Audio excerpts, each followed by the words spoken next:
Hi, I'm Mike Tove with AIN Services. And I'm Bill Alexander with W.G. Alexander and Associates. We're attorneys who focus on estate planning, elder law, and asset protection. Welcome to Money Secrets with Bill and Mike. And Bill, today, I'm going to have to buy a new car next year, I think. Well, good luck. Right. So we're going to talk about that. It's a really important decision. There's a lot of money involved, and most people go into a dealership totally unprepared for what they encounter. Right, and they're afraid, and for obvious reasons, because when they walk onto the lot, what do they meet? The smile with a hand attached to it. And we've got to help folks understand what they need to do before they go into that lot. And the operative word is before, because if you show up on the lot unprepared. Well, that's what most people do, Mike, and we've got to do better than that. If we want to save money, and it can save thousands of dollars if we do it right. Right. So stay tuned, and we're going to come back and talk about this fun subject.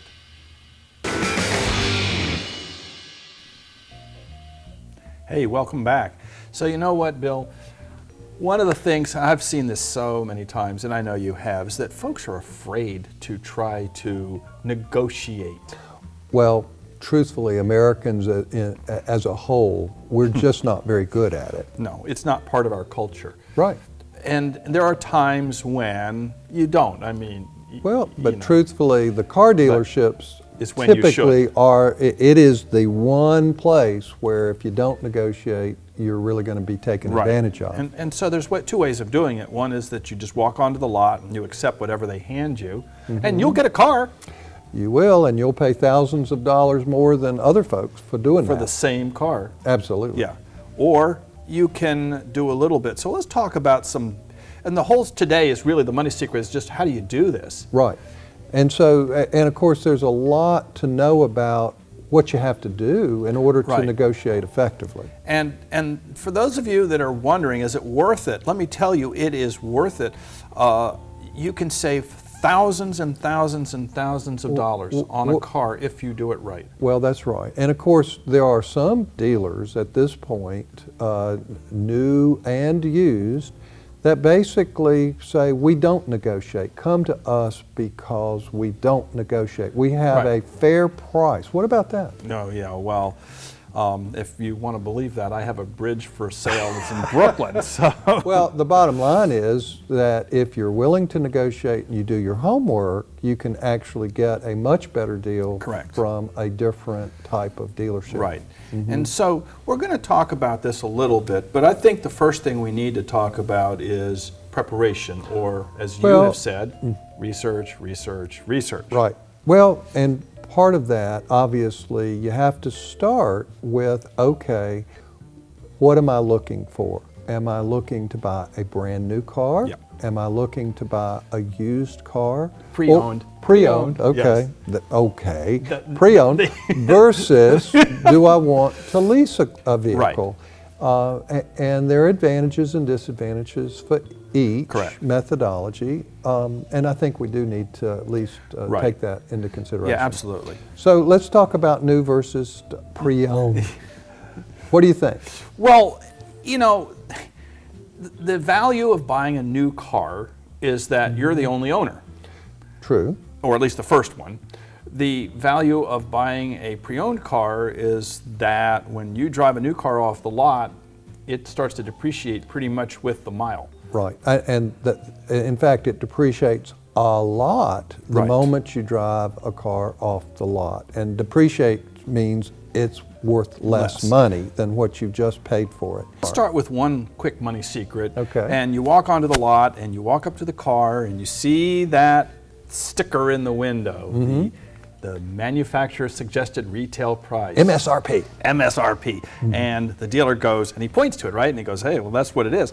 And do you really think that's Well, we both know that is way overpriced. Exactly. In other words, that's the suggested price, and because That's that's the where they operative word, want suggested. to. They Yeah. want to start negotiating from that price rather than Well, the actually, price. what they want is they want to start you off higher, and then they negotiate you down to that price. But that price point is somewhere around here, Right. where you should be is probably a little bit lower. In fact, you should always be at a price much lower than the manufacturer's Right, suggested and you retail start price. off, if you're going to negotiate, you start off less. Have. If they think you're attached to the car, they're not going to drop the price very much.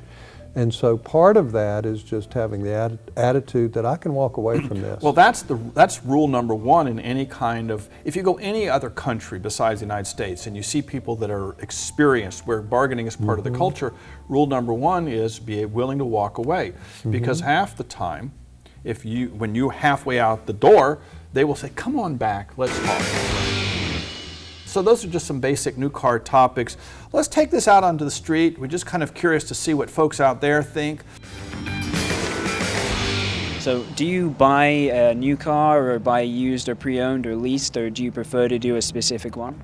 Typically, we buy used cars. We've always bought used. I basically follow what my grandfather did and buy one-year-old cars that might have 12, 13, 14, 15,000 miles on them. So you don't take that hit when they lose a third of their value the second they're driven off the showroom floor. That's age specific. When I was your age, I bought new because a new car gave you the ability to go complain to somebody who had to make it right. At the age I am now, I buy used and I run them till their wheels fall off. No, if I had to do a lot of driving, I suppose I've thought about it, but I don't do that much driving. I don't, leasing is for people who, isn't leasing for people who drive all over the place or like all over the state and that kind of thing? My last 3 or 4 vehicles have all been new. The percentage rate has been very enticing. 0% financing or 1% financing has been very attractive. Hey, welcome back. That was really fun, wasn't it? Oh, yeah. It's always fun seeing what folks out there think. So that was new cars, but you don't have to buy new either. Well, I don't. Well, I don't either. I've always been a big believer in buying a car that's a couple years old or even a little bit older, because the cars that are built today are so much more dependable than the ones that were built when we were growing up. 30 years ago, you'd be lucky to, you'd want to sell a car when it had 100,000 miles. Right. But the cars that I've had over the last 15 years or longer have lasted 250,000 miles plus. So they're far more dependable. And and the funny thing is the way the timing of it works is that even if you're buying a car that is officially 2 years old, you're probably only buying a car that's a year and a half old, because the new models come out in the end of the summer, right? Right. So if we're right now in 2018, so if you're looking to buy a 2016 model, you're only looking at a car that came out a year and a half ago. Well, the only thing about buying a used car is that you do have to be careful. One of the things that's so important about a used car is making sure you get a Carfax. Yes. You want to make sure whether the car's been in an accident or not, whether it's been in a flood or not. A lot of things that the Carfax can tell you. Well, there's a couple of pieces to that. First of all, it has to do with what kind of a warranty are you getting. If you're getting a car that still has the original manufacturer's warranty fully in force, that's the best that you can do. Then you have secondary warranties that are available to you from the dealership and so forth. The worst are the kind that you purchase after the fact. Right. I'm not a believer in those. One of the things that you can do that's so easy, if you have a mechanic that you have spent time with, just go there and say, I'm thinking about buying this year, whatever, and say, what's your experience with it? Do you realize that a mechanic will love to tell you all of the horror stories, if any, about a car? One of the cars that I'm considering getting in the near future. And I have been asking mechanics, and they go, gee, I've never had a problem with one of those. I've never seen one. And I'm going, hey, that's a pretty good thing. Yeah.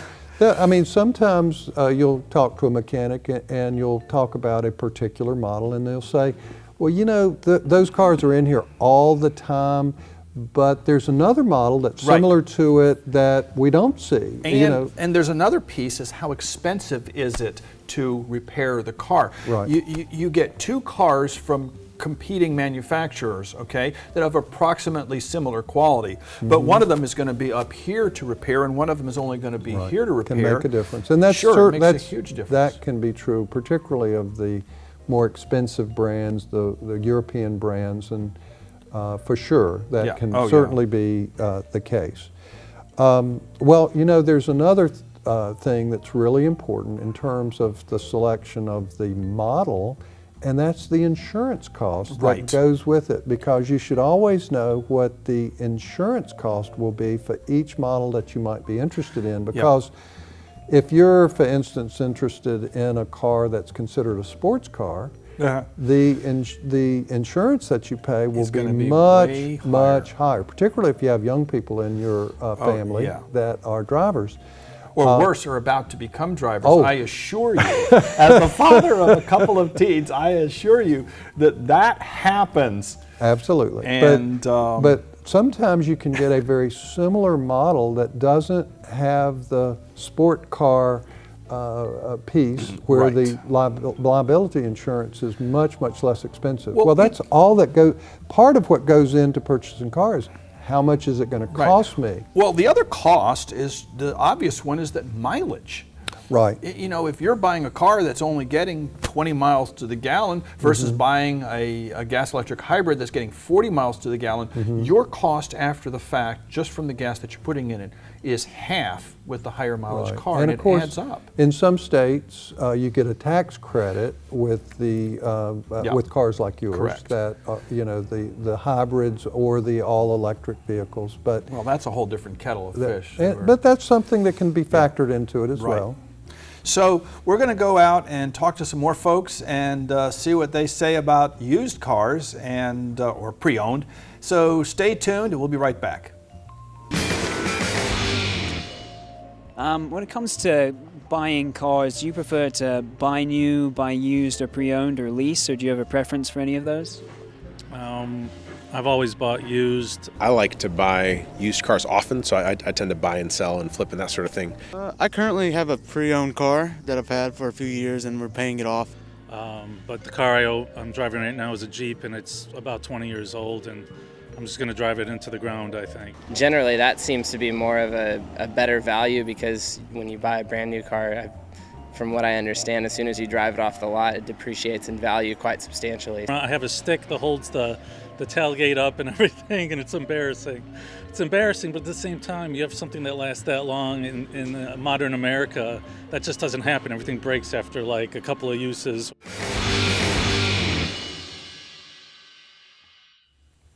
Welcome back. And you know, that's so much fun. But okay, you're going to buy a car, used, pre-owned, whatever the case, or lease, that's something else. How do you finance it? I mean, that's really where the next question comes from. Well, that's another place where you need to do research. I mean, it's before you go to the dealership, you need to look and see what the rates are that will be charged. Typically for a used vehicle, you can look at your bank. That's certainly one place that lends money. Credit unions tend to have very good rates as it relates to used cars. And oftentimes those rates are better than what you can get at the dealerships. Right. And then, of course, the other component to it is, what are you going to do with your old car? And we know that the dealers will give you pennies on the dollar. My experience is you're always better off not to trade your car with the dealership, but instead to sell it yourself.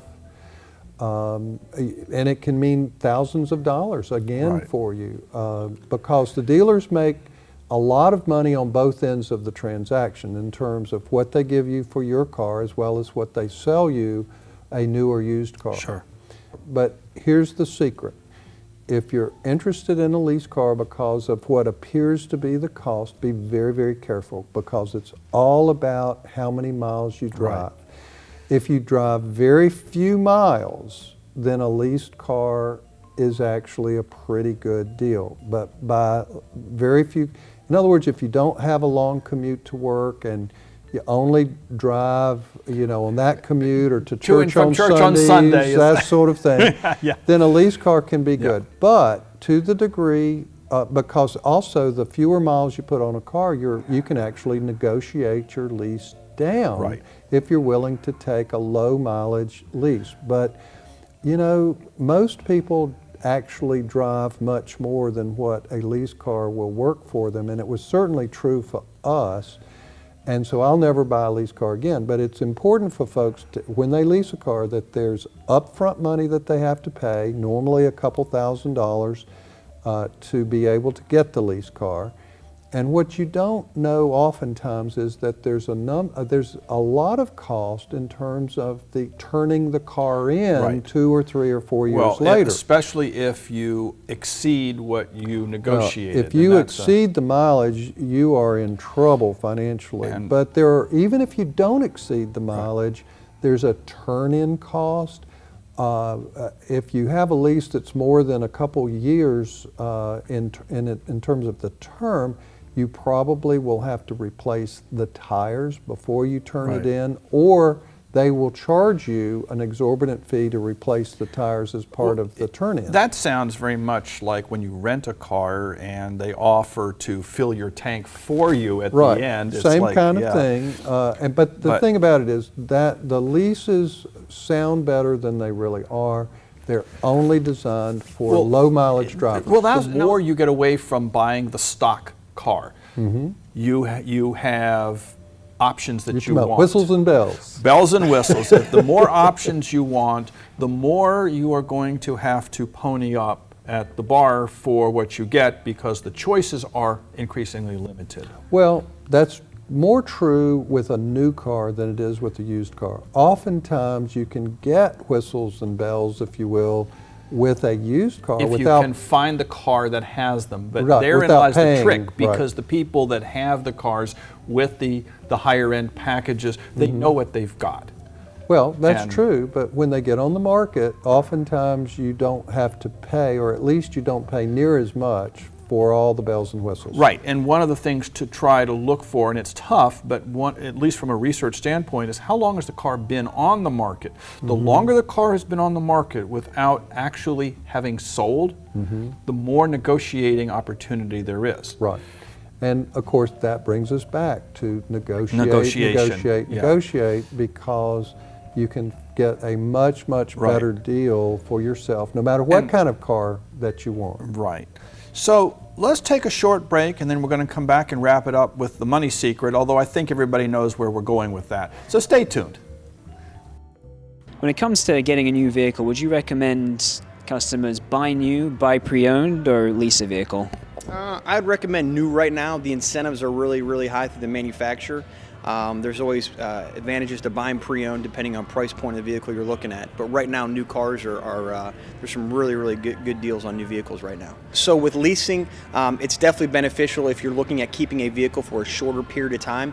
Your average consumer right now is keeping a vehicle, for 3 to 3.5 years.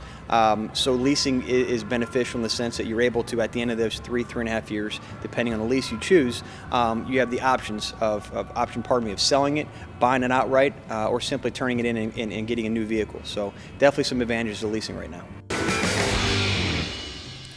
Well, welcome back. And of course, Bill, I think everybody out there knows where we're headed with this. You do your research. And then you negotiate. Well, the truth is, you can't negotiate without having the research done. Yeah, when you do your homework, you do your research, and are willing to walk away. Right. Don't get emotionally attached. Correct. You get the car that you love today, it's going to be there tomorrow, and then somebody else is going to have one exactly like it elsewhere. There's hundreds and hundreds of dealers out there, and all you need is one car. And absolutely. Folks need to understand that if they will follow these simple guides, you can save thousands of dollars on both Yeah. ends, both in selling your car as well as buying another car. And you know, one other little bit to that is that when you succeed, you actually get bragging rights. Oh boy, it makes you feel so good. That's right. When you're able to do that. So anyway, so our money secret for this week is be willing to step out a little bit. Join us next week for Money Secrets with Bill and Mike, where we have some fun with another timely topic. Tune in. You've been watching Bill and Mike with Money Secrets. Bill Alexander is an attorney with W.G. Alexander and Associates in Raleigh. They focus on estate planning, asset protection, and elder law. Find them at wgalaw.com. You can catch Bill on the radio on Saturday mornings at 11 a.m. with Asset Protection Today on WPTF 680 AM. And come join him on every second Wednesday of the month for a free seminar. Just call 919-256-7000 for more information. That's 919-256-7000. Mike Tove is a financial planner with AIN Services. They can be reached for all your planning needs at 1-800-363-2296 or online at ain-services.com. You can also join Mike Tove for seminars on how to take control of your retirement. Just call 1-800-363-2296 to find out when he will be in a city near you.